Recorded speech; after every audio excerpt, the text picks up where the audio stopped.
সব পারবি তোরা। মাধ্যমিক আমি বলি মাধ্যমিক কাঁপাবো, মাধ্যমিক কাঁপিয়েছি, এইচএস কাঁপাবো বলেছি, এইচএস কাঁপাবো।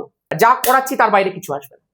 এইভাবেই শিখতে হয়। কেমিস্ট্রিতে চাপ নিয়ে তো লাভ নেই। আমি বারবার একটাই কথা বলি, যেটাকে সোজাভাবে পড়া যায় সেটাকে কঠিন করবো কেন? আর এর বাইরে কি আসবে ভয় পাস না। আমি আশা করবো তোদের প্রত্যেকের ক্লাস 12 এর থার্ড সেমিস্টারের কেমিস্ট্রির প্রিপারেশন একদম জোর কদমে চলছে। কিন্তু আমি এটাও জানি তোদের প্রত্যেকের মনে কোথাও না কোথাও একটা ভয় আছে, দাদা আমরা যেটা পড়ছি সেটা আদৌ পরীক্ষাতে আসবে তো? পরীক্ষায় ঠিক কেমন ধরনের প্রশ্ন আসে আমাকে একটু দেখাও। প্রশ্ন সোজা হবে না প্রশ্ন কঠিন হবে? তোদের প্রত্যেকের এই সমস্ত প্রশ্নের উত্তর দেওয়ার জন্য আমি ঠিক আগের বছরের উচ্চ মাধ্যমিকের থার্ড সেমিস্টারের প্রশ্ন যেটা বোর্ড সেট করেছিল সেটাকে সম্পূর্ণ নিয়ে চলে এসেছি।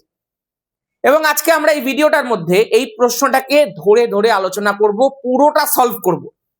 আমি আশা করি এই ভিডিওটা দেখে নিলে তুই অন্তত এইটুকু বুঝে যাবি তোর প্রিপারেশন একদম পারফেক্ট আছে, তুই একদম ঠিক দিকে যাচ্ছিস, এবং তোদের বেলায় কেমন প্রশ্ন আসবে তুই সেটাও ধরে নিতে পারবি। ধামাকা শুরু করা যাক। হ্যালো এন্ড ওয়েলকাম সবাইকে আমার YouTube channel adventure academy higher সেকেন্ডারির আরো একটা নতুন ভিডিওতে।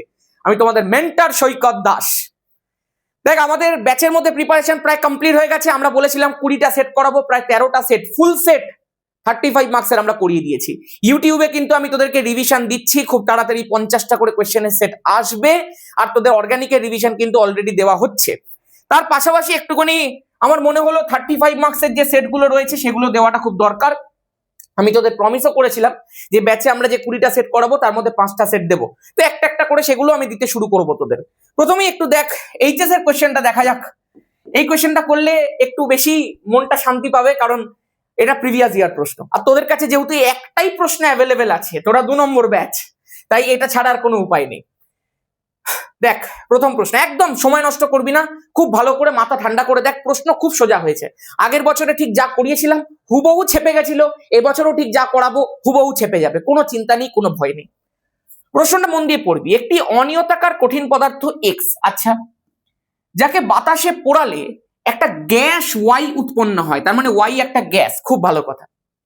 এবার অনেক সময় কি হয় জানিস তো, এই স্টেট গুলোকে একটুখানি ভালো করে খাতার মধ্যে বা পাশে কোথাও লিখে রাখবি যে ওয়াইটা কিন্তু একটা গ্যাস আছে আর এক্সটা কিন্তু একটা সলিড পদার্থ আছে। অনেক সময় স্টেট দেখে অপশন এলিমিনেট হয়ে যায় ভাই।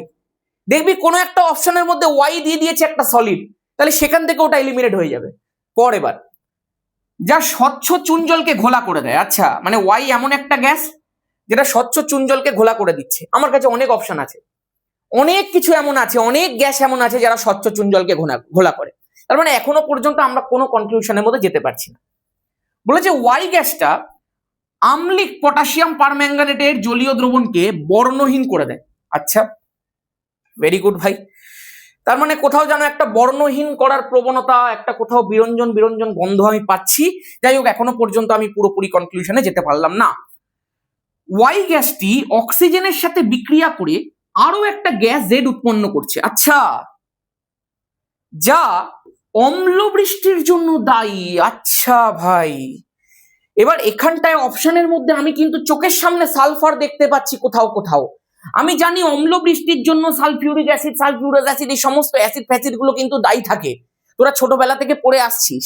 এবার সেই সমস্ত অ্যাসিড তৈরি করার একদম মূল কিন্তু কাণ্ডারি হচ্ছে এই সালফার, যেই সালফার অবশ্যই একটা সলিড, যেই সালফারকে কিন্তু বাতাসে পোড়ালে একটা গ্যাস উৎপন্ন হয়, যেটাকে তোরা প্রত্যেকেই চিনিস, সালফার ডাই অক্সাইড। আর এই সালফার ডাই অক্সাইডটাই কিন্তু আমাকে মনে হচ্ছে ওয়াই দিয়ে দিয়েছে। তার মানে আমি ওয়াইটাকে একটুখানি মন দিয়ে সালফার ডাই অক্সাইড ধরে চলতে পারি, এবং সালফার ডাই অক্সাইড অবশ্যই বর্ণহীন করে দিতে পারে।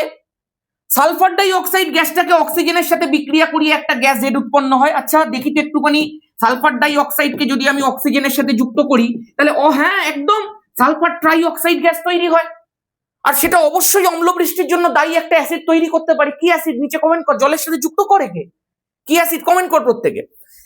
এবার তোকে বলে দিয়েছে এক্স ওয়াই আর জেড কে শনাক্ত করতে, তার মানে এক্স আমার অবশ্যই সালফার হবে। সালফার আমি দেখতে পাচ্ছি এখানটাতে আর এখানটাতে, তার মানে বি আর সি গেল। এবার আমি বলতে পেরেছিলাম ওয়াইটা হচ্ছে আমার সালফার ডাই অক্সাইড, এই যে সালফার ডাই অক্সাইড, তার মানে option number A will be the correct option. আর জেড জেড হচ্ছে আরো একটা গ্যাস, সেটা অবশ্যই সালফার ট্রাই অক্সাইড ছিল, তাহলে সালফার ট্রাই অক্সাইড দেখ আমার জেড এর মধ্যে দিয়ে দিয়েছে।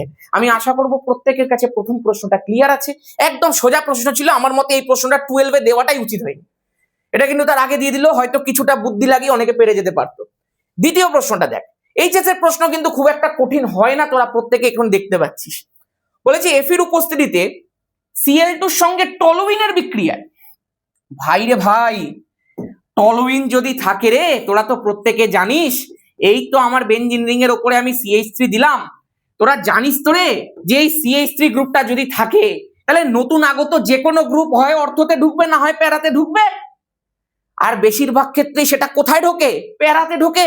স্টেরিক হিন্ড্রেন্সটাকে এখানে তো ঢুকলে এখানে দেখো স্টেরিক স্ট্রেনের জন্য আনস্টেবল হয়ে যাবে, তাহলে মুখ্য প্রোডাক্টটা কোথায় তৈরি হয়? প্যারাতে তৈরি হয়। চল এবার দেখ প্রশ্নটা কি বলে দিয়েছে। বলেছে এফ এর উপস্থিতিতে Cl2 এর সঙ্গে, আরে ভাই Cl2 বলে দিয়েছে ভাই, ক্লোরিনেশন করতে বলেছে, মুখ্য বিক্রিয়াটা তো জিজ্ঞাসা করেছে কোথায় ঢুকবে, Cl প্যারাতে ঢুকবে, option number C will be the correct option. এত ভয় পেয়ে লাভ নেই ভাই, একদম হু হু করে প্রশ্ন করবি, কোনো চিন্তা নেই। তিনেরটা বলেছে নিচের কোন যৌগটি, দেখবি অনেক সময় কিছু প্রশ্নের উত্তর এমন হয় যেগুলো না আমরা ভাবি খুব জটিল করে, আমরা যদি একটু সোজা করে ভাবি এইচএস এর এই প্রশ্ন সলভ করতে বেশিক্ষণ লাগে না, তুই দেখছিস, দেখ এবার দেখ। বলেছে নিচের কোন যৌগটি জলীয় KOH এর উপস্থিতিতে SN1 বিক্রিয়ার দ্বারা রেসিমিক মিক্সচার তৈরি করতে পারে? খুব ভালো। এবার তোরা প্রত্যেকেই জানিস রেসিমিক মিক্সচার যদি তৈরি করতে হয় তাহলে কিন্তু অবশ্যই আমার কাইরাল কার্বন লাগবে, উইথাউট কাইরাল কার্বন কিন্তু এই বিষয়টা পসিবল নয়। আমি প্রথমেই দেখবো কাইরাল কার্বনের সন্ধান, আমি তো এখানটায় পরিষ্কার দেখতে পাচ্ছি ভাই এটা হবে না, কারণ এই বিআর কন্টেনিং এই কার্বনটা কিন্তু কাইরাল নয়। আমি দেখতে পাচ্ছি এখানটাতেও এই যে বিআর কন্টেনিং কার্বনটা আছে সেটা কিন্তু কাইরাল নয়। আমি এখানটাতেও পরিষ্কার দেখতে পাচ্ছি এই বিআর কন্টেনিং যে কার্বনটা রয়েছে সেটা কি কাইরাল? না না না, কাইরাল নয়, দুখানা CH3 আছে, চারটে ডিফারেন্ট গ্রুপ কিন্তু নেই। আমি দেখতে পাচ্ছি এখানে যে বিআর কন্টেনিং কার্বনটা আছে সেটা কি কাইরাল? বিআর আছে, হাইড্রোজেন আছে, CH3 আছে, একদম। তার মানে আমার 3-এর অ্যান্সারটাই হচ্ছে 1, একমাত্র এটাই কাইরাল দিয়ে দিয়েছে, এটাই রেসিমিক মিক্সচার তৈরি করতে পারবে, গল্প শেষ। নেক্সট প্রশ্ন। আচ্ছা আমাকে এবার 4খানা বিক্রিয়া অ্যানালিসিস করতে দিয়েছে, বলেছে নিচের কোন বিক্রিয়াটি সঠিকভাবে মেলে না? ওরে বাবা, সাংসারিক ঝামেলা মেলাতে দিয়েছে রে। কি বলে দিয়েছে দেখ, CH3 বিআর আছে, 2Na আছে, আচ্ছা 4খানা বিক্রিয়া দিয়ে দিয়েছে, 4খানা বিক্রিয়া নেম রিয়াকশন তোদেরকে আমি পড়িয়ে দিয়েছি ক্লাসে, এবং এই ধরনের প্রশ্ন দেখবি তোরা অলরেডি দেখেছি, এতগুলো সেট আমরা সলভ করেছি ভাই। এবার যখনই তুই দেখতে পাচ্ছিস একটা নেম রিয়াকশন, তুই দেখছিস CH3 বিআর আছে, 2Na দিয়েছে, একদম সঠিকভাবে ড্রাই ইথার দিয়ে দিয়েছে, CH3 আর CH3 দুটো একসাথে যুক্ত হয়ে C2H6 তৈরি করছে, NaBr হয়ে যাচ্ছে, একদম ভার্জ বিক্রিয়া উৎজ বিক্রিয়া সব পারফেক্ট আছে। তার মানে প্রথমটা একদম পরিষ্কার বিক্রিয়া আছে, পরিষ্কার সুন্দর রেখে দিয়েছে। C6H5 আছে, আচ্ছা 2Na দিয়ে দিয়েছে, ওকে, এটা ভুল হওয়ার কি চান্স আছে? এটার মধ্যে কোনো ভুল হওয়ার চান্স নেই, ফিটিক বিক্রিয়া আছে, একদম পরিষ্কার দিয়ে দিয়েছে। আমি ভেবেছিলাম এটার মধ্যে একটু ভুল দিতেও পারে কিন্তু দেয়নি, তার মানে আরো কিছু ভয়ঙ্কর দিয়েছে, দেখা যাক। CH3 বিআর আছে, AgF আছে, CH3F একদম দেখি, তারপরে AgBr, ও হো, ভুল তো এটাই। এই রিয়াকশনটা স্কটেন বোমান রিয়াকশন কবে থেকে হলো ভাই?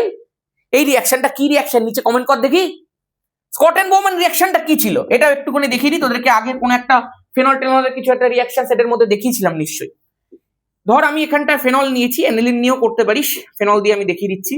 এটাকে আমি বেনজোইল ক্লোরাইড দিয়ে ট্রিট করছি, C6H5 COCl, ঠিক আছে।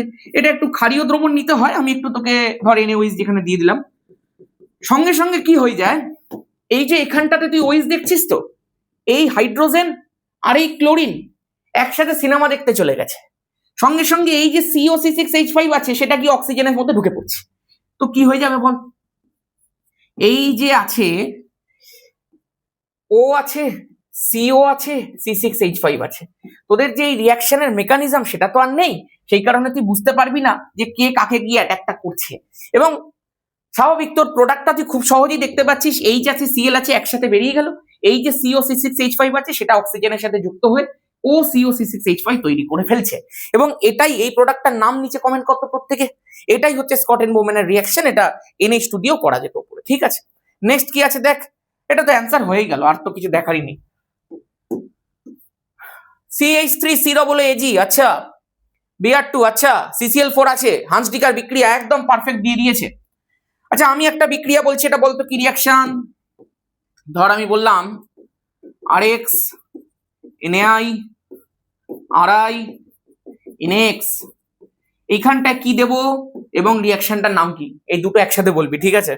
চ গ্যাটারম্যান বিক্রিয়ায় নিচের কোন বিকারকটি ব্যবহৃত হয়? এই এটা কমেন্ট কর, এটা বলবো না আমি, কমেন্ট কর নিচের কোন বিকারক ব্যবহার করে গ্লুকোজ এবং ফ্রুক্টোজের মধ্যে পার্থক্য করা যাবে? VVI question. তুই বলবি দাদা এটা পাতি প্রশ্ন, কিন্তু এই প্রশ্নটা ভুল করে ছেলেমেয়েরা অনেক সময়।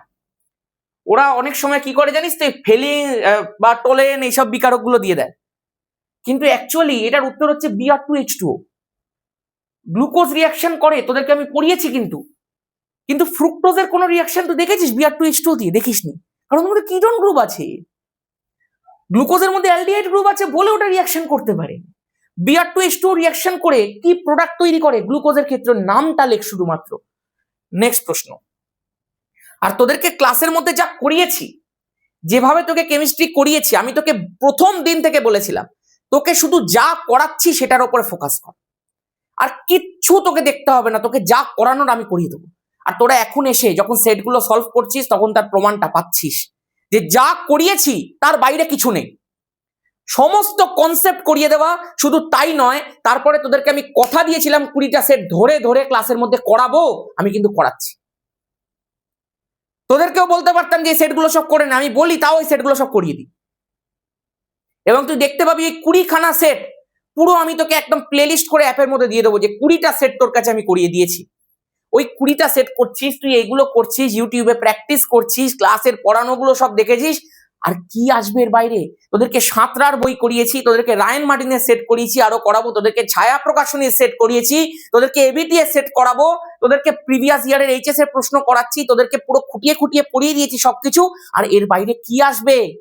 ভয় পাস না, সব পারবি তোরা। মাধ্যমিক আমি বলি মাধ্যমিক কাঁপাবো, মাধ্যমিক কাঁপিয়েছি, এইচএস কাঁপাবো বলেছি, এইচএস কাঁপাবো। আগের বছরের এই প্রশ্নটা ফুল কমন এসেছিল, এই বছরও আসবে। শুধু ভরসা রাখ নিজের পড়ার ওপরে, যা পড়াচ্ছি সেটা পড়তে থাক, ভয় পাবি না, ভয় পেলে কিন্তু গল্প শেষ। নেক্সট প্রশ্ন দেখা যাক।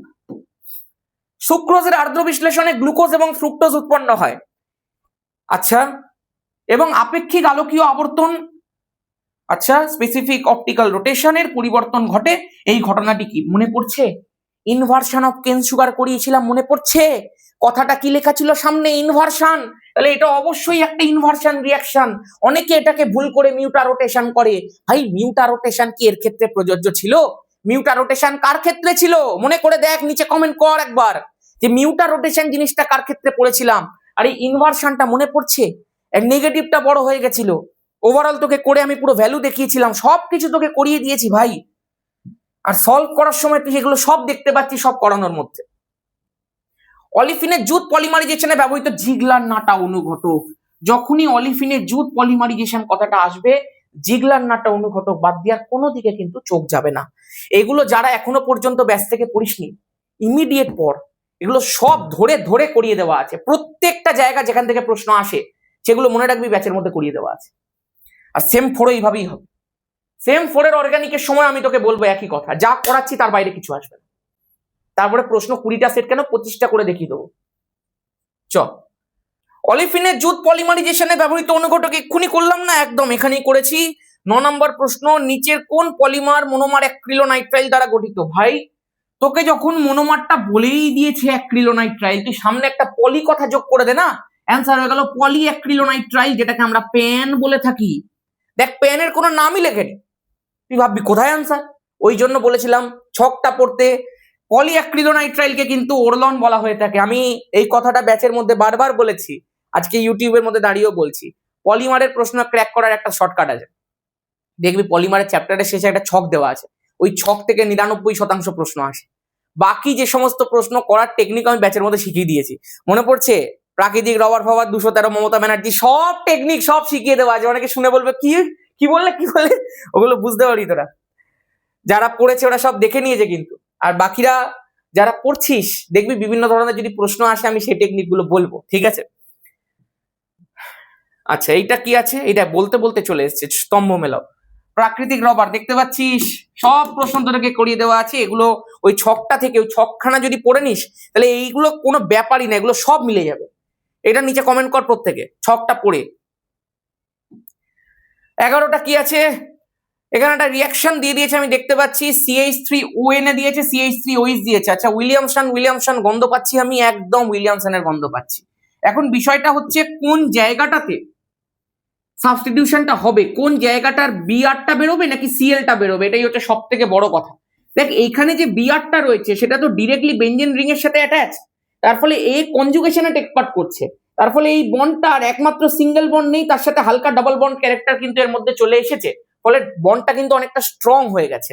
যখনই বন্ডটা স্ট্রং হয়েছে আমি কিন্তু এই বিআরটাকে আর এখান থেকে তাড়িয়ে দিতে পারবো না, তার ফলে আমাকে কাকে তাড়াতে হবে, এই যে কার্বনটার সঙ্গে যুক্ত সিএলটাকে। তার মানে এর পরিবর্তে এসেই এই OCH3 পার্টটা বসবে এবং একটা ইথার গ্রুপ তৈরি করবে এখানে। আচ্ছা এবার বলি, এই যে এনএ রয়েছে আর এই যে এনএ রয়েছে আর এই যে সিএল রয়েছে, এটা দুজনে একসাথে NaCl হয়ে ঝালমুড়ি খেতে চলে যাবে। সঙ্গে সঙ্গে তুই দেখতে পাবি এই OCH3 পার্টটা এসে এর সাথে যুক্ত হচ্ছে, এই দেখ CH2 আছে যেমন আছে, OCH3 পার্টের সাথে যুক্ত হয়ে গেছে, তার মানে option number A will be the correct option. বাকি আর তোকে কিছু দেখতেই হবে না, দু জায়গায় OCH3 কি করে আসতে ভাই, বিআরটা তো ভাঙবেই না এখান থেকে। নেক্সট, আচ্ছা 12 নম্বর প্রশ্ন, নিম্নলিখিত যৌগগুলির আম্লিকতার ক্রম, এই ধরনের প্রশ্ন কিন্তু 11ও তোদেরকে আমি শিখিয়েছিলাম বারবার করে। আম্লিকতার ক্রম দেখার সময় আমি সবার প্রথমে যেটা করি, আমার স্টাইল যেটা, আমি কনজুগেট বেসগুলোকে বার করি। যদি কোনো একটা অ্যাসিড হয়, অ্যাসিড থেকে H+ বেরিয়ে যাওয়ার পরে যেটা তৈরি হয় সেটাকে আমরা কনজুগেট বেস বলি। যেমনি ফেনল থেকে যদি H+ বেরিয়ে যায় তাহলে সেখান থেকে তৈরি হয়ে যায় ফেনক্সাইড O-। সেম ভাবে তুই পাশেরটাতেও বার কর, তুই একই রকম ভাবে এখানটা একটা ফেনক্সাইড পাবি O-, কিন্তু নিচে তুই দেখতে পাচ্ছিস যে একটা NO2 চলে এসেছে। আচ্ছা খুব ভালো, এখানটাতে তুই দেখতে পাচ্ছিস একটা O- হয়ে যাবে এবং তার সাথে তুই দেখতে পাচ্ছিস একটা CH3 চলে এসেছে, খুব ভালো। এখানটাতে তুই একই রকম ভাবে দেখতে পাচ্ছিস একটা O- হয়ে যাবে, তার সাথে তুই দেখতে পাচ্ছিস একটা NO2 চলে এসেছে। ওকে, তোদেরকে আমি বারবার করে শিখিয়েছি ক্লাস 11 এবং 12 বিভিন্ন সময় বলেছি যে কোনো একটা অ্যাসিড থেকে H+ বেরিয়ে যাওয়ার পরে যে কনজুগেট বেসগুলো তৈরি হয়, যদি কনজুগেট বেসটা স্টেবল হয়, যদি কনজুগেট বেসটা স্থায়িত্ব পায়, তাহলে তার করেসপন্ডিং অ্যাসিডের আম্লিকতা প্রচুর বেশি হবে। মানে কোনো একটা বাবা যদি মারা যাওয়ার সময় দেখেন যে তার ছেলে বা তার মেয়ে অনেক বেশি সাকসেসফুল, মানে বলবেন না আমার মরেও শান্তি। সেমনি করেই যদি আজকে ধর এটা ফেনল আছে, এটা অ্যাসিডিক পার্ট, বুঝতেই পারছি যেটা অ্যাসিড, কারণ H+টা ত্যাগ করছে, ত্যাগ করার পরে যেটা তৈরি হচ্ছে এই যে O-, এই যে কনজুগেট বেস, সেটা যদি স্টেবল হয়, সেটা যদি স্থায়ী হয়, তাহলে ও বলবে না আমি H+টা ত্যাগ করেও শান্তি, আমি জানি H+ ত্যাগ করলে যে তৈরি হবে সে অনেক বেশি স্টেবল, তাহলে ও H+ অনায়াসে ত্যাগ করবে, মানে ও বেশি আম্লিকতা শো করবে। This is the factor. এবার আমাকে দেখতে হবে এই চারজনের মধ্যে কে সবচেয়ে বেশি স্থায়ী, তাহলে তার করেসপন্ডিং অ্যাসিডের আম্লিকতাটা সবচেয়ে বেশি। আমরা প্রত্যেকে জানি যেখানে NO2 এসেই গেছে প্যারা পজিশনে, এই যে নেগেটিভ চার্জগুলো আছে এরা তো ছড়িয়ে পড়লে বেশি স্থায়িত্ব পায়, নেগেটিভ চার্জ ডিসপার্স হলে, ডিলোকালাইজ হলে বেশি স্থায়িত্ব পায়। তোদেরকে অনেক দিন ধরে অর্গানিকে শেখাচ্ছি 11 থেকে, এই NO2 গ্রুপ তার -R এফেক্টের মাধ্যমে পুরো নেগেটিভ চার্জকে টেনে নিচের দিকে নামাবে এক্সটেন্ডেড কনজুগেশনের মাধ্যমে, তো সঙ্গে সঙ্গে এটা ভীষণ পরিমাণ স্থায়ী হবে। তার মানে এই যে করেসপন্ডিং অ্যাসিডটা রয়েছে, মানে এটা 2 নম্বর আছে, তাহলে 2 নম্বরটার অ্যাসিডিটি সব থেকে বেশি হবে। আমি দেখবো 2 নম্বরটা কোথায় আছে, এখানটায় রয়েছে, এখানটায় রয়েছে, মানে সি আর ডি গেল তেল লেনে, গল্প শেষ। এবার নেক্সট CH3, ভাই CH3 তো উল্টে একে ইলেকট্রন দেবে আম্বানিকে 10 টাকা, আম্বানিকে 10 টাকা দিয়ে কি কিছু হবে? এতে এমনি নেগেটিভ চার্জ, এতে ইলেকট্রন এমনি বেশি, তাকে আবার ইলেকট্রন দিচ্ছে, আবার দিচ্ছে কি CH3 দিচ্ছে, ওরে বাবা, তাহলে এটা আনস্টেবল সবচেয়ে, কারণ আর কোথাও এমনি আনস্টেবল এফেক্ট আমি দেখতে পাচ্ছি না, এখানে তো কিছুই নেই, একদম নিউট্রাল খেলছে, কিন্তু এ তো আবার ইলেকট্রন দিয়ে আনস্টেবল করছে, তার মানে আনস্টেবল করছে মানে এটা সব থেকে অস্থায়ী। এটা যদি সব থেকে অস্থায়ী হয়, এর করেসপন্ডিং অ্যাসিড বলবে না বাবা থাক, আমি মরবো না আর, আমার ছেলে মেয়ে এখনো পর্যন্ত দাঁড়াতে পারেনি, আমার মরে লাভ নেই এখন। তাহলে এই 3 নম্বরটা কিন্তু সব থেকে কম অ্যাসিডিক হবে, H+ ছাড়তেই চাইবে না। 3 নম্বরটা লাস্টে কোথায় আছে? এখানে তো 4 আছে, এখানে 3 আছে, option number B will be the correct option. 2টো 3টে দেখলাম, কিন্তু দেখ 2টো দেখলাম, অ্যান্সার হয়ে গেল।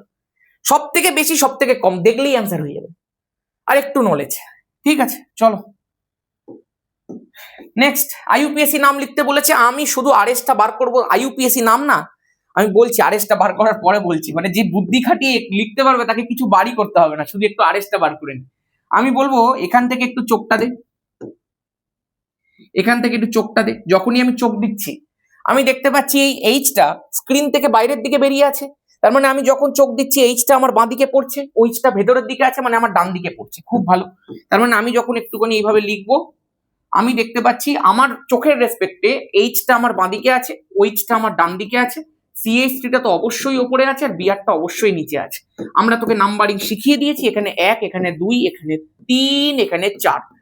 লোয়েস্ট প্রায়োরিটি যেটা রয়েছে সেটা হরাইজন্টালে আছে। সর্বনিম্নে হরি, ঘড়ির কাঁটায় শনি। মনে পড়ছে, মনে পড়ছে, মনে পড়ে গেছে। আচ্ছা ঘড়ির কাঁটায় আছে কি না? অ্যান্টি ক্লকওয়াইজ আছে। অ্যান্টি ক্লকওয়াইজ আছে মানে কি আছে ভাই? ঘড়ির কাঁটায় শনি মানে এসো তো অ্যান্টি ক্লকওয়াইজে আর হবে। মনে পড়ছে? সর্বনিম্নে হরি মানে কি? সর্বনিম্ন মানে লোয়েস্ট, হরি মানে হরাইজন্টাল। ঠিক আছে, এগুলো সব আমার বানানো জিনিস। লোয়েস্ট প্রায়োরিটি যদি হরাইজন্টাল থাকে, সর্বনিম্নে যদি হরি থাকে, লোয়েস্ট প্রায়োরিটি হরাইজন্টালে রয়েছে, তাহলে ঘড়ির কাঁটায় শনি থাকবে। ঘড়ির কাঁটায় ক্লকওয়াইজ শনি মানে এস হবে, তাহলে অ্যান্টি ক্লকওয়াইজ আর হবে, তাহলে এটা আর আছে। এবার তোকে আমি বলবো না আর, তুই কি এটা দেখে বুঝতে পারছিস না অ্যান্সার কি হবে? দুটো মাত্র কার্বন আছে, কোনটাকে 1 ধরতে হয় দেখলেই তো অ্যান্সার হয়ে যাচ্ছে। 14 নম্বর প্রশ্ন, রূপান্তরটি সম্পূর্ণ করতে ব্যবহৃত বিকারক কোনটা? ভাই ভাই রাইমার টিম্যানের বিক্রিয়া দিয়েছে রে, অপশন নাম্বার এ, CH3NaOH যাচ্ছে 6080 ডাইলিউট HCl, গল্প শেষ। আরে এটা যদি দিতাম তাহলে অ্যান্সার কি হতো রে? এটা দিলে অ্যান্সার কি হতো নিচে কমেন্ট কর প্রত্যেকে। আচ্ছা আমাকে আরেকটা বিষয় বলবি, এই প্রোডাক্টটাই কি স্থায়ী? এই প্রোডাক্টটাই কি স্টেবল নাকি প্যারাটা স্টেবল? আর এটা যদি স্টেবল হয় তাহলে কেন স্টেবল সেটাও লিখে দিবি। নেক্সট প্রশ্ন দেখা যাক। বলেছে নিচের কোন যৌগটি ক্ষারীয় মাধ্যমে আইটুর সঙ্গে বিক্রিয়ায় হলুদ বর্ণের অদক্ষেপ তৈরি করে? ও বাবা, আয়োডো ফর্ম রিয়াকশনের কথা বলেছে রে ভাই। অর্গানিকের স্পেশাল ক্লাস মনে পড়ছে? আয়োডো ফর্ম শিখিয়ে দিয়েছিলাম, তার সাথে ভালো কনসেপ্টও শিখিয়েছিলাম। আয়োডো ফর্ম যখনই তোর মাথার মধ্যে এসছে, স্বাভাবিকভাবে যে কোনো হ্যালো ফর্মের ক্ষেত্রে তোকে কিটো মিথাইল গ্রুপটা খুঁজতে হবে। মিথান হলে আবার কিটো মিথাইল থেকে আসবে, সুতরাং এইটা তো অপশন হতেই পারে না। প্রোপানল, প্রোপানলকে তুই জারিত করেও কি কিটো মিথাইল আনতে পারবি? CH2OH না না না, জারিত করেও আনা যাবে না। প্রোপান টুঅল, এই দেখ আমার ছেলে কনসেপ্ট মনে পড়ছে? ধর আমার ছেলের মধ্যে সেই কোয়ালিটি নেই, আমি কোথাও পাঠিয়েছি, ফোন করে দিলাম, আরে আমার ছেলে গেছে, একটু মানিয়ে গুছিয়ে নাও না, আমারই তো ছেলে। ওই হচ্ছে প্রোপান টুঅল। কেন? তুই প্রোপান টুঅলকে এক ঝলক দেখলে দেখতে পারবি CH3 আছে, CH আছে, OH আছে, CH3 আছে, এই তো 2 নম্বর পজিশনে অল আছে, তাই তো ব্যাপার। এই জন্যই তো প্রোপান টুঅল। এখানে তুই কোথাও কোথাও তুই কিটো মিথাইল দেখতে পাচ্ছিস না, কিন্তু আমার ছেলে বলে একটুখানি প্রথমে একটু জারণ করে নাও না। একটু জারণ করতে অসুবিধা কি আছে? একটু জারিত করে নাও। তুই জারিত করার জন্য যে কোনো এজেন্ট দিয়ে দে ভাই, তুই যে কোনো যা কিছু জানিস, তুই কপার 300 দিয়ে দে, তাতেও হয়ে যাবে। যে কোনো কিছু দিয়ে কর, কিন্তু একটা হ্যালোজেন দিয়ে করাটা ভালো। তাহলে CH3 হয়ে গেল, CO হয়ে গেল, CH3 হয়ে গেল। ঠিক আছে, এবার যখনই আমি জারণ করে নিলাম সঙ্গে সঙ্গে আমার ছেলে চলে এলো। আমার ছেলেতে জারণ করার পরে কিটো মিথাইলটা এসেছে, কিন্তু ওই আমার ছেলে একটু মানিয়ে গুছিয়ে নিতেই তো পারো, একটা স্টেপই তো বেশি করতে হবে, একটু জারণই না হয় করলে। আমার ছেলে বলে কথা। এই যে কনসেপ্ট, যারা প্রথমবার দেখছে ওরা ভাবছে কি করছে রে ভাই কেমিস্ট্রির সাথে। আমরা এইভাবেই কেমিস্ট্রি পড়ি, এবং এই জন্য আমি দাবি করে বলতে পারি যা শিখিয়েছি আমি খুব ফুল কনফিডেন্সের সাথে বলতে পারি আমাদের ছেলেমেয়েরা কাঁপিয়ে আসবে। এইভাবেই শিখতে হয়। কেমিস্ট্রিতে চাপ নিয়ে তো লাভ নেই। আমি বারবার একটাই কথা বলি, যেটাকে সোজাভাবে পড়া যায় সেটাকে কঠিন করবো কেন? আমি 10-এ মাধ্যমিক দেওয়ানোর সময় এমনি বলি, মাধ্যমিকে যা রেজাল্ট হয় তোরা হয়তো দেখেছিস, আমার যার একটা চ্যানেল আছে প্রায় 1,05,000-এর কাছাকাছি সাবস্ক্রাইবার, স্টুডেন্ট বলবো, তো সেখানেও তোরা দেখতে পাচ্ছিস কি কনফিডেন্সের সাথে মাধ্যমিক চলছে। তোরা এখানেও দেখতে পাচ্ছিস আমাদের এইচএস এর মূল পুরো ফান্ডামেন্টাল ক্লাসটাই সম্পূর্ণরূপে ব্যাচের মধ্যেই হয়। আমরা দুটো চ্যানেল আমি একসাথে ম্যানেজ করতে পারি না, দ্যাটস ওয়াই মাধ্যমিকটা ব্যাচের সাথে ইউটিউবের মধ্যে অনেক অ্যাক্টিভ রাখি, কিন্তু 11-12 এর ক্ষেত্রে পুরোটা আমাদের ব্যাচের মধ্যে সিস্টেমেটিক্যালি পড়ানো হয়, এবং যেভাবে করিয়ে দিয়ে আমি বারবার করে বলি তার বাইরে কিছু লাগে না। আর সেগুলো তারা যারা পড়েছে তারা এখন দেখতে পাচ্ছে সলভ করার সময়। ব্যাচে যখন প্রশ্ন সলভ করাই তারা দেখতে পায়, এখানে যখন করাচ্ছে ওরা বুঝতে পারছে এটা আগের বছরের এইচএস এর প্রশ্ন। যা বলেছি, যা কনসেপ্ট শিখিয়েছি ওগুলোই আসে। এই 213 মমতা ব্যানার্জি, এই আমার ছেলে কনসেপ্ট, এইভাবেই কেমিস্ট্রি শিখতে হয়। কুয়াশা, ও বাবা কুয়াশা থেকে আমি একটু দূরেই আছি। ঠিক আছে, তোরা বল, নিচে কমেন্ট কর। কুয়াশায় কিন্তু একবার আমার অ্যাক্সিডেন্ট হতে হতে বেঁচেছিলাম। নির্দিষ্ট উষ্ণতায় একটা সুক্রোজের জলীয় দ্রবণের সঙ্গে, আচ্ছা ভালো প্রশ্ন একটা দিয়ে দিয়েছে, দেখা যাক। বলেছে নির্দিষ্ট উষ্ণতায় একটি সুক্রোজের জলীয় দ্রবণের সঙ্গে 0.1 মোলার KNO3 এর জলীয় দ্রবণ আইসোটনিক। আচ্ছা, মানে দুজনের অভিস্রবণ চাপটা আমাকে সেম করতে হবে। সুক্রোজের দ্রবণের গাঢ়ত্ব কত? প্রথমেই একটা কথা বলি, আমি তো যখন পাইগুলোকে সেম করব, আমি কার কার পাই সেম করব? পাই সুক্রোজ আর সেম করব পাই KNO3। কিন্তু এখানটা একটা বিষয় খেয়াল রাখতে হবে, KNO3 কিন্তু দ্রবণের মধ্যে গিয়ে ভেঙে যায়, মানে এখানে একটা ভ্যান টপ কনসেপ্ট চলে আসছে। তার মানে দুটো ক্ষেত্রেই কিন্তু আমাকে একটা আই নিয়ে আসতে হবে। যেটা সুক্রোজ আছে সেটা ভাঙবে না, তাহলে তার ক্ষেত্রে আই এর ভ্যালু, ভ্যান টপ ফ্যাক্টরের ভ্যালু 1 হবে। তাহলে আমি এখানটা তো লিখি একটা আই, কার ক্ষেত্রে বল? সুক্রোজের ক্ষেত্রে, ইনটু সি, কার ক্ষেত্রে বল? সুক্রোজের ক্ষেত্রে, ইনটু আর, আর টিটা তো দুজনের ক্ষেত্রে সেম থাকবে, একদম নির্দিষ্ট উষ্ণতায় বলে দিয়েছে। তাহলে এখানটা আমি লিখলাম আই, কার ক্ষেত্রে বল? KNO3 এর ক্ষেত্রে, ইনটু সি, সি মানে গাঢ়ত্ব, কার ক্ষেত্রে বল? KNO3 এর ক্ষেত্রে। স্বাভাবিকভাবেই এখানে আবারও লিখবো আর, এখানে আবারও লিখবো টি। দুটো যেহেতু আইসোটনিক, আমি দুটোকে সেম করলাম। সুক্রোজ ভাঙবে না, আই এর ভ্যালু 1 বসে গেল। সি এর ভ্যালুটা আমাকে মেবি সুক্রোজেরটাই বের করতে বলেছে, যে সুক্রোজ দ্রবণের গাঢ়ত্ব কত হবে। তাহলে সি অফ সুক্রোজ বার করব, আর আর টি কিন্তু গল্প হয়ে গেছে। ঠিক আছে, এইবার আই কত হবে বল KNO3 এর ক্ষেত্রে? ভাই ভাই ভাই, আই যখন আমরা বার করছি, আমরা জানি alpha equal to I - 1 by N - 1। KNO3 যেটা আছে একটা সল্ট ভাই, পুরোপুরি রূপে দ্রবীভূত হয়ে ভেঙে চলে যাবে, K প্লাস NO3 মাইনাস, দুটো আয়ন তৈরি করছে, তাহলে N এর ভ্যালু 2। তাহলে যখন সম্পূর্ণ ভেঙে যাচ্ছে, তাহলে আলফা 1, I - 1 বাই 2 - 1, তার মানে I - 1 ডিভাইডেড বাই 1। তাহলে এখান থেকে আমি একটা জিনিস বলতে পারি যে 1 ইকুয়াল টু I - 1। তাহলে I এর ভ্যালু যেটা চলে আসছে সেটা 2 চলে আসছে। বল হ্যাঁ কি না? এগুলো তো তোদেরকে বহুবার শিখিয়েছি, দেখবি আমরা লিকুইড স্টেটের ওয়ান শট দিয়েছিলাম ইউটিউবের মধ্যে। যখন আলফার ভ্যালুটা সম্পূর্ণ বিয়োজিত হচ্ছে, আলফা কি? পার্সেন্টেজ বিয়োজন ডিভাইডেড বাই 100, 100%ই তো বিয়োজিত হচ্ছে, তাহলে 100 বাই 100 1 হয়ে গেল, তাহলে আলফার জায়গায় 1 বসে গেল। যখনই আলফার জায়গার মধ্যে আমি 1 বসিয়ে দিয়েছি, সঙ্গে সঙ্গে দেখ এবার I - 1, নিচে এন এর ভ্যালু কত? দুটো আয়ন হচ্ছে বলে 2, তাহলে 2 - 1, 2 - 1 মানে 1, তাহলে I - 1 এর ভ্যালুটা 1 বেরিয়ে গেছে, তাহলে I এর ভ্যালুটা 2 বেরিয়ে গেছে, তাহলে I এর জায়গার মধ্যে আমি 2 বসিয়ে দিই। সি অফ KNO3 নিশ্চয়ই দিয়ে দিয়েছে, 0.1 দিয়ে দিয়েছে, ওকে, আর কিছু নেই। তাহলে আমি দেখতে পাচ্ছি সি অফ সুক্রোজ আমার 0.2 বেরিয়ে যাচ্ছে। অ্যান্সার কি আছে? 0.2 আছে, জল জল করছে। হয়েছে? চল পরেরটা, ভয় পেয়ে লাভ নেই, জয় ধামাকা বলবি শুধু, দেখবি মনের মধ্যে একটা সাহস চলে আসবে অটোমেটিক। সদ্য প্রস্তুত অদক্ষেপ উপযুক্ত তড়িৎ বিশ্লেষ্য পদার্থ যোগ করে কোলয়েড দ্রবণ তৈরি করার প্রক্রিয়াকে কি বলা হয়? অপলয়ন বা পেপটাইজেশন বলা হয়, তাই না? অদক্ষেপ থেকে তড়িৎ বিশ্লেষ্য থেকে কোলয়েড, হ্যাঁ ঠিক আছে।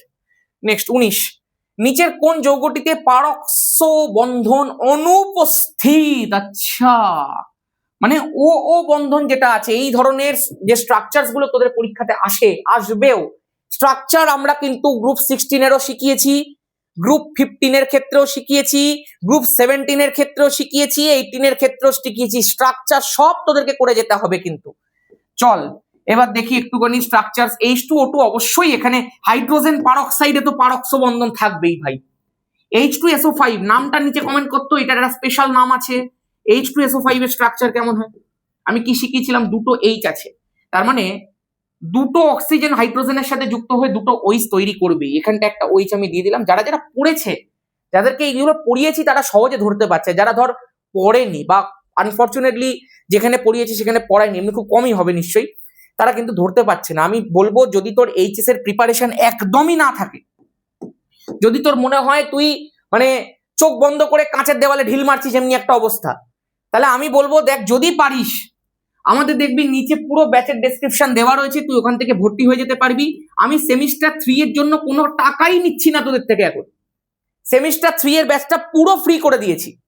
তোকে অ্যাডমিশন করতে হবে সেম 4 এর ব্যাচের মধ্যে, যার জন্য ওয়ান টাইম তোকে 799 টাকা পে করতে হবে, একবারই পে করতে হবে এটা অ্যাপের মধ্যে।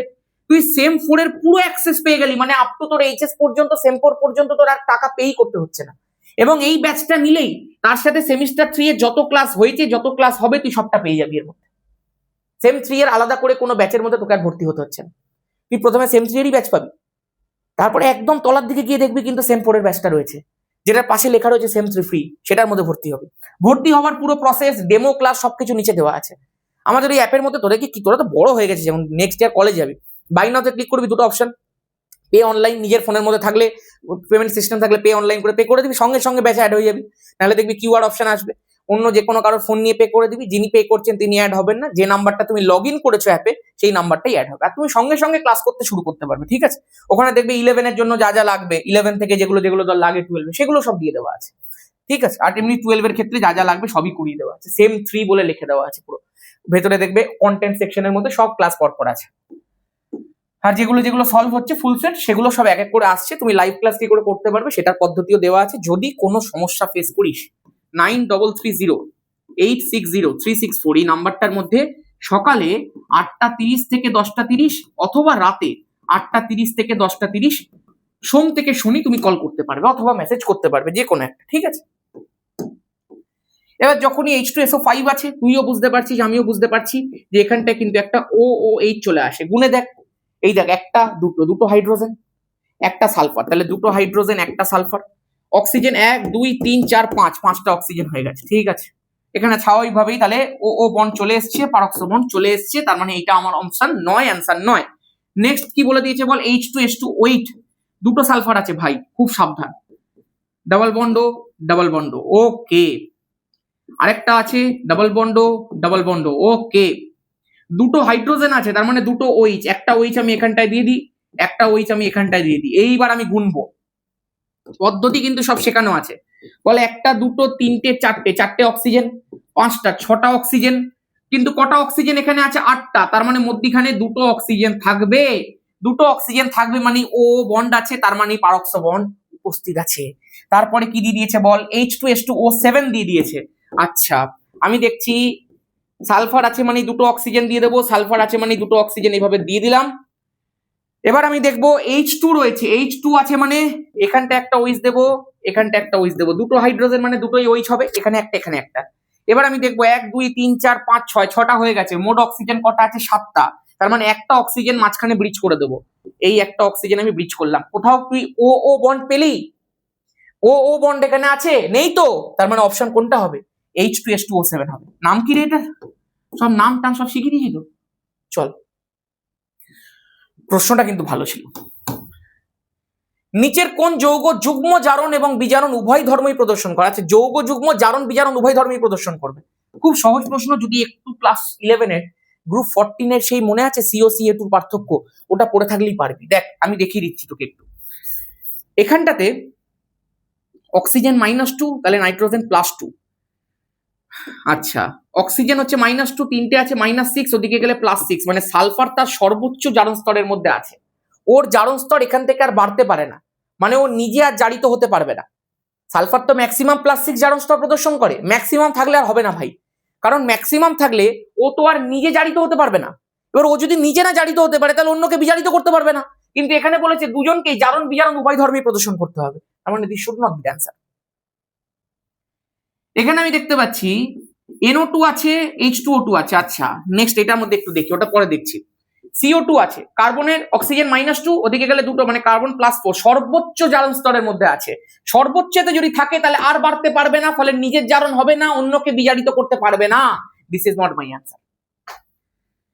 O5 আছে, মানে -10, ওদিকে গেলে +10, অক্সিজেন যদি +10 এর মধ্যে ওপাশে নিয়ে চলে যায়, N2O5 আমি দেখতে পাচ্ছি তো, অক্সিজেন -2, 5টা রয়েছে, তাহলে -10, ওদিকে গেলে সমান চিহ্ন, ওদিকে গেলে +10। দুটো নাইট্রোজেন আছে, তার মানে 2x = +10, তাহলে x এর ভ্যালু হয়ে গেল +5। এগুলো জারণ সংখ্যা নিশ্চয়ই সবাই বার করতে পারিস, 11 শিখিয়ে দেওয়া জিনিস। তাহলে এখানে নাইট্রোজেনটা +5, আবারও নাইট্রোজেন তার সর্বোচ্চ জারণ স্তরের মধ্যে আছে, ফলে এটাও কিন্তু আর জারিত হতে পারবে না, ফলে এও আর বিজারিত করতে পারবে না। তাহলে একমাত্র অপশন এটা। কেন আমি এখানে থমকে গেছিলাম? অক্সিজেন দুটো আছে -4, এদিকে গেলে +4, নাইট্রোজেন কিন্তু +5 অব্দি যেতে পারে, তাহলে এখানে +4 আছে, মানে ও নিজে জারিত হতে পারবে, কারণ অন্যকে বিজারিত করতে পারবে। আবার ও নিজে বিজারিত হতে পারবে, কমিয়ে নিতে পারবে, তাহলে অন্যকে জারিতও করতে পারবে। এখানটাতে তুই দেখতে পাচ্ছিস অক্সিজেন যেটা রয়েছে, হাইড্রোজেন কত আছে বল, +1 × 2, তার মানে +2। অক্সিজেন দুটো আছে মানে 2x, তোরা প্রত্যেকে জানিস পারক্সাইড যৌগে কিন্তু অক্সিজেন ব্যতিক্রমী জারণ সংখ্যা প্রদর্শন করে। 2x = -2, তাহলে x এর ভ্যালু হয়ে গেল -1, তার মানে অক্সিজেনের জারণ সংখ্যা কিন্তু এখানটায় -1, তার মানে ও চাইলে সেটাকে বাড়াতেও পারে কমাতেও পারে, সেই জন্য জারণ বিজারণ উভয় করতে পারে। তাহলে একমাত্র অপশন নাম্বার বি, যেখানে দুটোই পসিবল দুজনের দ্বারাই। নেক্সট, নিচের বিক্রিয়াতে উৎপন্ন যৌগ এক্স এবং ওয়াই কে শনাক্ত করো। ভাই ভাই, ও CH3 তোকে দিয়ে দিয়েছে, তুই কি দেখতে পাচ্ছিস এখানে HI আছে? তোরে ভালো করেই তাহলে এখন জানিস যে যখনই আমাকে ও CH3 দিয়ে HI দিয়ে দিয়েছে, আমাকে দেখতে হবে যে এখান থেকে যে I মাইনাসটা তৈরি হবে সেটা কোন দিক থেকে অ্যাটাক করতে পারে। এই দিক থেকে আমি যদি তোকে একটুখানি জিনিসটাকে করে দেখাই, কিভাবে এই পুরো বিষয়টা প্রসেস করে একটু দেখবি, চল দেখাচ্ছি। ধর এখানটা ও আছে, CH3 আছে। প্রথম স্টেপের মধ্যে কি হয়, এখান থেকে যে H+টা তৈরি হয়, সেই H+টা এই অক্সিজেনের লোন পেয়ারের মাধ্যমে অ্যাট্রাক্ট হয়ে যায়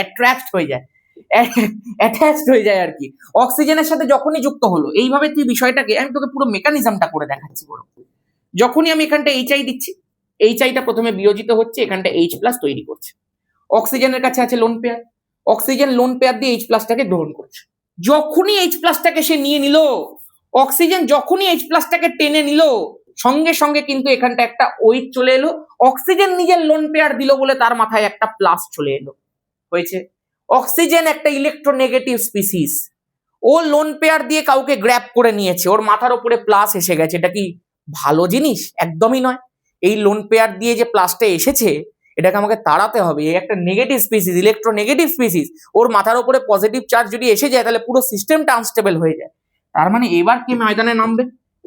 I মাইনাস নামবে। I মাইনাস কোন দিক থেকে অ্যাটাক করবে? এই দিক থেকে করবে নাকি এই দিক থেকে করবে? ভাই তোর মনে হয় এই দিক থেকে করতে পারবে? পারবে না। তাহলে কোন দিক থেকে করবে? এই দিক থেকে করবে। তাহলে কাকে গিয়ে অ্যাটাকটা করছে?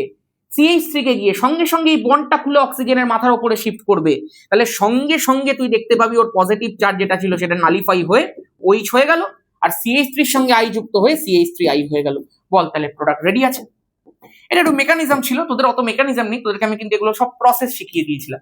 অপশন নাম্বার এ দেখতে পাচ্ছি, OH আছে, CH3I আছে। তোদেরকে বিভিন্ন HI এর রিঅ্যাকশন প্রসেস তোকে বলে দিয়েছি ক্লাসে। নিচের কোন পলিমারাইজেশনটা সংঘনন, তোরা এগুলো পারবি এখন। প্রোটিনের প্রতিটি পেপটাইড শৃঙ্খলে অ্যামাইনো অ্যাসিডসগুলি নির্দিষ্ট ক্রমিক বিন্যাসে সংযুক্ত থাকে। অ্যামাইনো অ্যাসিডসগুলির নির্দিষ্ট বিন্যাসকে বলে প্রাইমারি গঠন বলে। নিচের কোন ক্ষারকটি ডিএনএ তে অনুপস্থিত? ও বাবা, নিচে কমেন্ট কর। সমতলিত বিন্দুতে গ্লাইসিনের গঠন, কিন্তু গ্লাইসিন কিন্তু খুব ইম্পর্টেন্ট। গ্লাইসিন এমন একটা অ্যামাইনো অ্যাসিড যেখানটায় কিন্তু কার্বনের সঙ্গে 4টে ডিফারেন্ট গ্রুপ থাকে না। তুই দেখতে পাচ্ছিস, এই যে ধর গ্লাইসিনের ক্ষেত্রে আমি যদি স্ট্রাকচারটা দেখাই, কার্বনের সাথে কিন্তু 2টো হাইড্রোজেন থাকে। এই যে আর গ্রুপটা আছে, সেই আর গ্রুপটা কিন্তু ইটসেলফ একটা হাইড্রোজেন। আর এর সাথে কি রয়েছে বল? NH3 প্লাস, তার সাথে কি রয়েছে বল? C+। তুই দেখতে পাচ্ছিস এটা কিন্তু কাইরাল নয়। এইটাই হচ্ছে গ্লাইসিনের গঠন। কারণ সমতলিত বিন্দু মানে কি? যেখানে কোনো তড়িৎদ্বারের দিকেই গমন হয় না, তার মানে এটা তড়িৎ নিরপেক্ষ জুইটার আয়ন রূপে থাকে। তোদেরকে এগুলো সব পড়িয়ে দিয়েছি, এবং এইটা অনেক সময় ছেলেমেয়েরা গুলিয়ে ফেলে যে কোন তড়িৎদ্বারের দিকে যাবে, সেটা যাতে না গোলায় এখানে কিন্তু পুরো পদ্ধতিটা তোদেরকে আমি শিখিয়ে দিয়েছিলাম যে কোনটা অ্যাসিডিক কোনটা বেসিক বুঝবি কি করে। চলো তাহলে option number D, CH2 C++ NH3+, ঠিক আছে। নিচের কোনটি দ্বিমেরু ভ্রামক শূন্য হয়? আরে ভাই, কিন্তু 11 প্রশ্ন, তুই এইচএসে দিয়ে দিয়েছিল, দেখিয়ে দিই তোদেরকে একটু। XCF4 এর স্ট্রাকচারটা কেমন হয় রে? এমনি হয় না, এখানে একটা লোন পেয়ার থাকে, এখানে একটা লোন পেয়ার থাকে। কেন? এইচ এর ভ্যালু মনে পড়ছে, হাফ V + X - C+A। নিষ্ক্রিয় মৌল জেনন, শেষ কক্ষপথে 8টা ইলেকট্রন থাকে, তাহলে V এর ভ্যালু 8 + X এর ভ্যালু 4টে আছে, 4টে ফ্লুরিন, তাহলে বাকি সব 0 আছে। 8 + 4 12/2 6 আছে। 6 যখন আছে, এবার লোন পেয়ার বার কর। লোন পেয়ারের ভ্যালু মনে পড়ছে H - X - D। যাদের বন্ডিং হয়নি ওই ব্যাচটার মধ্যে পুরো বন্ডিং এর ভিডিও দেওয়া আছে আমার এই বছর 11 এর। H এর ভ্যালু 6, X এর ভ্যালু আমার 4 আছে, D এর ভ্যালু 0, তাহলে লোন পেয়ারের সংখ্যা আছে 2। যদি দুটো লোন পেয়ার থাকে, এই আছে লোন পেয়ার মুভমেন্ট উপরের দিকে, এর মুভমেন্টটা নিচের দিকে, ক্যান্সেল আউট হয়ে গেল। ফ্লুরিনের মুভমেন্ট এদিকে, ফ্লুরিনের মুভমেন্ট এদিকে, এদিকে এদিকে, সব কটা দেখ মুভমেন্ট একে অপর দিয়ে ক্যান্সেল আউট হয়ে যাচ্ছে। এর ফ্লুরিন দিয়ে এর ফ্লুরিন, এর ফ্লুরিন দিয়ে ওর ফ্লুরিন, এর লোন পেয়ার দিয়ে লোন পেয়ার, পুরো ওভারঅল মুভমেন্টটা হয়ে যাচ্ছে 0। নিচের কোনটির ইলেকট্রন আসক্তি সর্বনিম্ন? এই কমেন্ট কর তো নিচে। এইসব প্রশ্নগুলো নাম্বার বাড়িয়ে দেওয়ার জন্য দিয়ে দেয়, বিশ্বাস কর। নিচের কোনটি সব থেকে বেশি আম্লিক? আহা হা, তোদেরকে কিন্তু এটা আমি ক্লাসের মধ্যে শিখিয়েছিলাম। সিম্পল জারণ সংখ্যা দিয়ে অ্যান্সার করে দিতে পারবি। যেখানে এই সেন্ট্রালের এই পরমাণুটার জারণ সংখ্যা সবচেয়ে বেশি, জারণ সংখ্যা যত বাড়বে আম্লিকতা তত বাড়বে। আর এর কারণটাও কিন্তু আমি ক্লাসের মধ্যে বলেছিলাম। দেখ এখানটা আমি দেখতে পাচ্ছি জারণ সংখ্যা কত হবে Cl এর, অক্সিজেনের -2, হাইড্রোজেনের +1, তাহলে হয়ে গেল -1, এদিকে গেলে +1। -2 × 2 মানে -4, এখানে আছে +1, তার মানে -3, এদিকে গেলে +3। এগুলো কিন্তু মুখে মুখে করতে হবে। -8 +1 -7, এদিকে গেলে +7। -6 +1 মানে -5, এদিকে গেলে +5। তার মানে এইটাই একমাত্র অ্যান্সার, অপশন নাম্বার 7, যেটা মানে অপশন নাম্বার সি যেটা রয়েছে +7 আছে। নেক্সট, নিচের কোনটি বিজারণ দ্বারা বিরঞ্জন ঘটায় যা অস্থায়ী? অবশ্যই sulphur die oxide. Sulphur die oxide যখন জলের সাথে যুক্ত হয় তখন কিন্তু 2 অণু জায়মান হাইড্রোজেন তৈরি করে, দুটো পরমাণু বলবো জায়মান হাইড্রোজেন তৈরি করে। জায়মান হাইড্রোজেন গুলো কিন্তু বিজারণের মাধ্যমে বিরঞ্জন করে, যেটা আবার বায়ুতে রাখলে জারিত হয়ে আবার আগের বর্ণটা ফিরে পেয়ে যায়। আচ্ছা, এক্সিএফসির যৌগটির ক্ষেত্রে নিচের কোন বক্তব্যটি সঠিক নয়? হাইব্রিডাইজেশন করে বার করতে পারবি তো জারণ সংখ্যা তো তুই দেখেই বুঝতে পারছিস, এটা তাহলে সঠিক আছে, এটা সংকরায়নটা ঠিক আছে অ্যাকচুয়ালি। বিকৃত অষ্টতলক আর্দ্র বিশ্লেষণে কেবলমাত্র একটু, আর্দ্র বিশ্লেষণে শুধুমাত্র HCHF আর O2 উৎপন্ন হয়। ভাই কি বলছিস? XCF6 এর আর্দ্র বিশ্লেষণ তোদেরকে আমি কতবার করিয়েছি, কতবার এসেছে। XCO3 তৈরি হয় তো, মনে পড়ছে তো? চল, জারণ সংখ্যা কিন্তু এখানে +6 আছে, ওই +6 ম্যাচ করানোর জন্য XCO3 তৈরি হয় আর্দ্র বিশ্লেষণে। শুধুমাত্র এগুলো কি করে হয় ভাই? নেক্সট, নিম্নে উল্লেখিত দ্রবণগুলির মধ্যে কোনটির হিমাঙ্ক সর্বনিম্ন? তোরা জানিস কলিগেটিভ প্রপার্টি হচ্ছে হিমাঙ্ক কমে যাওয়া, হিমাঙ্কের অবনমন। দ্রবণে দ্রাবক থেকে যখন দ্রবণ হয় হিমাঙ্কটা কমে যায়, আর মানে যার ক্ষেত্রে দ্রাবের সংখ্যা সব থেকে বেশি হবে, দ্রাবের নাম্বার যেখানে সবচেয়ে বেশি হবে, সেক্ষেত্রেই নিশ্চয়ই হিমাঙ্কের অবনমনটা, হিমাঙ্ক কমে যাওয়াটা সবচেয়ে বেশি হবে। তাহলে বলেছে কোনটার হিমাঙ্ক সবচেয়ে কম, যেখানে দ্রাবের সংখ্যা সবচেয়ে বেশি? সুক্রোজ না। MgCl2 কটা দ্রাব আছে? একটা Mg2+, দুটো Cl-, তার মানে মোট 3টে আছে। বাকি KCl এর মধ্যে দুটো আছে, গ্লুকোজে একটাই আছে। ভাই অপশন নাম্বার সি, কারণ এখানটা 3খানা কিন্তু আয়ন তৈরি হচ্ছে। তোরা স্বাভাবিকভাবে বুঝতে পারছিস দ্রাবের সংখ্যার উপরে নির্ভর করছে বলে অপশন নাম্বার সি হয়ে যাবে। নিচের কোন গ্যাসটি হেনরির সূত্র মেনে চলে না? যেটা জলের মধ্যে ভীষণ পরিমাণে দ্রাব্য অ্যামোনিয়া, দ্রবীভূত হয়ে গেলে তো হবে না, হেনরির সূত্র মানবে না। কিভাবে লায়োফোবিক সল্টকে সংরক্ষণ করা যায়? অবশ্যই লায়োফিলিক সল্টটা যোগ করে সংরক্ষণ করতে হয়। তোদেরকে এগুলো আর কি বলবো, তোরা জানিস এগুলো সব খুঁটিয়ে খুঁটিয়ে পড়িয়ে দিয়েছি এগুলো। লায়োফোবিক সল্টকে সংরক্ষণের জন্য লায়োফিলিকই মেশাতে হয়, কারণ লায়োফিলিকের মধ্যে দ্রাবকের প্রতি আকর্ষণ থাকে দ্রাবের, এখানে সেটা থাকে না। ওই যে বলেছিলাম, মনে করে দেখ, অনেকে সম্পর্ক টিকছে না, তখন গিয়ে জ্ঞান কারা দিতে যায়? যাদের সম্পর্ক এখন খুব ভালো চলছে, লায়োফোবিককে লায়োফিলিক ঠিক করতে আসে। এগুলো রিয়েল লাইফ এক্সাম্পল দিয়ে বুঝিয়েছিলাম। নিচের কোনটির ক্ষেত্রে তঞ্চন হয় না? NaCl ব্যবহার করে রক্তক্ষরণ, এটা তঞ্চনের মাধ্যমেই হয়। বদ্বীপ গঠন তঞ্চনের মাধ্যমেই হয়। অপলয়ন বা পেপটাইজেশন তঞ্চনের মাধ্যমে কি অপলয়ন হয়? তঞ্চন হলে তো আর কোলয়েড থাকছে না, অপলয়ন মানে কি? কোলয়েড তৈরি করার process. Option number C. Next, last প্রশ্ন আমাদের, এটা 34 ছিল তো, একদম লাস্ট প্রশ্ন আমাদের। বলে দিয়েছে যদি 100 গ্রাম জলে 10 গ্রাম একটা অনুদ্বায়ী অবিয়োজিত অসংযোজিত কঠিন প্রকৃতির দ্রাব, আচ্ছা অসংযোজিত প্রকৃতির দ্রাব আণবিক ভর দিয়ে দিয়েছে, সোজা অঙ্ক আছে ভাই, ডেল টিবি ইকুয়াল টু কেবি দিয়ে দিয়েছে, আর কেবিটা কেবি রাখতে বলেছে নাকি? আচ্ছা কেবিটাই বার করতে বলেছে, ওকে, কেবি ইন্টু এম এর জায়গার মধ্যে বসাচ্ছি 1000 W2 divided by W1 M2। এবার সব ভ্যালুগুলো বসিয়ে দে। আচ্ছা, স্ফুটনাঙ্কের উন্নয়নটা ডেল টিবি বসাতে বলেছে, দেখেছিস আমি বলেছিলাম ক্যালকুলেটিভ বেশি প্রশ্ন থাকে না। কেবিটা বার করতে হবে আমাদের, 1000 আছে, W2 কত দিয়ে দিয়েছে? আণবিক ভর, এই দ্রাবের ভর 10 গ্রাম, আচ্ছা 10 গ্রাম। নিচে দ্রাবকের ভর 100 গ্রাম, আচ্ছা 100 গ্রাম। M2 ভ্যালু কত দিয়ে দিয়েছে? 100 দিয়ে দিয়েছে। ওকে, क्या দেখতে পাচ্ছি? হ্যাঁ সবই তো কেটে যাচ্ছে রে, এইটা 0 0 কাটলো, 0 0 কাটলো, এটা দিয়ে এটা কেটে গেল, তার মানে ডেল টিবির ভ্যালু আর কেবির ভ্যালুটা সেম হয়ে যাচ্ছে। ব্যাস, খতম খতম খতম, শেষ। উচ্চ মাধ্যমিকে এমনি ধরনের প্রশ্ন যদি আসে করতে পারবি তো? এর থেকে একটু কঠিন এলেও তোরা করে দিবি। আর যাদের মনে হচ্ছে এখনো পর্যন্ত তারা কিছু পড়েনি, যারা ভয় পাচ্ছিস, তাদের জন্য উপায় বলে দিয়েছি। তোরা ব্যাচটা চেক আউট করতে পারিস ওখান থেকে, তোরা ওখান থেকে সেম 4এই ভর্তি হবি। তোর সেম 3তে আমি কোনো ফিসের ব্যবস্থাই রাখিনি, তোরা সেম 3 পুরোটাই ওখানে পেয়ে যাবি, ঠিক আছে? কারণ আর কিছুদিন মাত্র বাকি আছে, ওই জন্য আমি ফিসটাই পুরো তুলে দিয়েছি। এইবার সেম 3 কিন্তু ব্যাচ ওখানে থাকবে, ওটার মধ্যে ভুল করে ভর্তি হয়ে যাস না। সেম 3 ব্যাচ 699 থাকবে, সেম 4 এর ব্যাচটার মধ্যে ভর্তি হবি, সেম 3 পুরোটা পাবি। ভুল করে কিন্তু কেউ সেম 3 এর ব্যাচটার মধ্যে ভর্তি হয়ে যাবি না, সেম 4 এর ব্যাচে ভর্তি হয়ে, আমি বারবার করে বলছি, অনেক ছেলেমেয়ে ভুল করছে। এবার বিষয়টা হচ্ছে কিভাবে পড়বো। দেখ, আগে আইডেন্টিফাই কর যেগুলো হয়নি সেগুলো। আমাদের একটা বাজে অভ্যাস থাকে জানিস তো, আমরা যেটা পারি সেটা বারবার করি, আর যেটা পারি না সেটা করি না। যেটা পারি না সেটাকে লিখতে হবে, সেটা সমস্ত সাবজেক্টে, আর সেটাকে আগে করতে হবে। ভয় পেলে চলবে না, একবার ভয় কাটিয়ে বসে পড় নিয়ে, দেখবি তারপরে তোর ভয় কেটে যাবে, তোর ভালো নাম্বার পাবি। বাড়িতে ভালো করে পড়তে থাক, আমি যেমনি যেমনি করে হেল্প করার ইউটিউবে আমি নিশ্চয়ই করব। আর বাকি তারপরে তোরা তো আছিস, তোরা পড়ছিস, আর কোনো চিন্তা নেই, এমনি ফুল সেট তোদেরকে দেবো। আর অবশ্যই কিছু যে কোয়েশ্চেন গুলো তোরা চেয়েছিস সেই কোয়েশ্চেন দেবো। ওয়ান শট, যদি ওয়ান শট আমার মনে হয় না এই মুহূর্তে আর ওয়ান শট দেখে লাভ আছে, বলে এখন কোয়েশ্চেন প্র্যাকটিস করাটাই সবচেয়ে ভালো। সবাই খুব ভালো থাকিস, সুস্থ থাকিস, জয় ধামাকা। আর অবশ্যই জানাস কেমন লাগলো।